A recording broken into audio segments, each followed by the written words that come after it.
Bagong taon na naman. Magbago na ang kalendaryo. Ang tanong, magbabago ka na rin ba?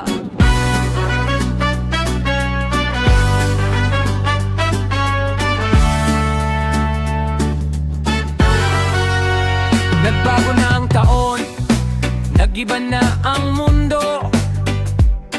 Dagdagdag sa salamin, dagdag kwento sa puso. Nagbago ang uso, nagbago ang hitsura. Pero bakit ang buhay mo parang pareho pa rin ang eksena?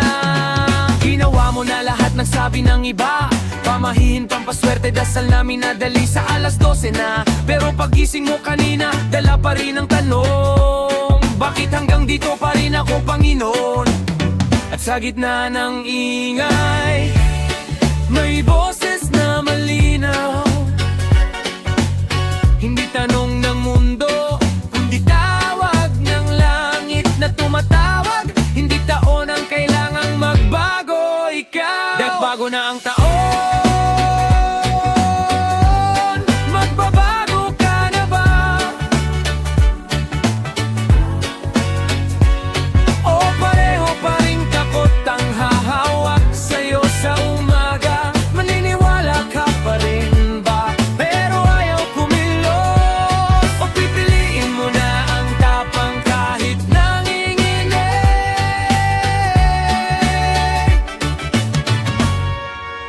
Nagbago na ang taon.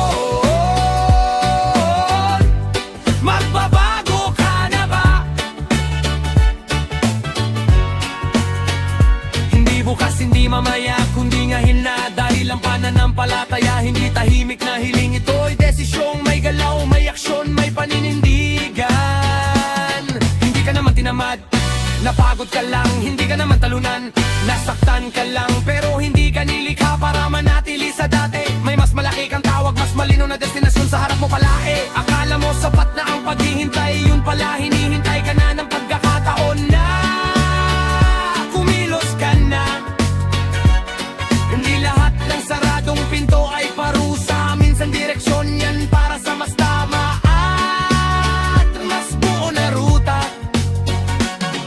Kung nanalangin ka, tumayo ka, nagtitiwala ka, gumalaw ka, naniniwala ka sa plano ng Diyos sa'yo. Simulan mo sa hakbang na matagal mo nang iniiwasan gawin. Yun yun. Nagbago na ang taon. Magbabago ka na ba? Hindi lang sa salita, kundi sa ginagawa.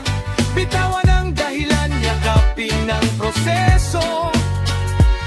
Doon dumarating ang himalang hinihintay mo.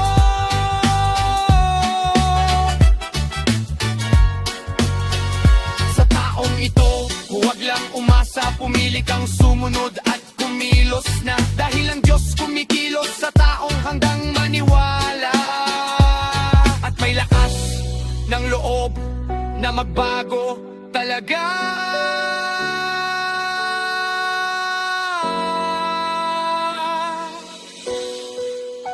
Bagong taon na naman, at ito na ang tanong na hindi mo na iiwasan. Nagbago na ang taon.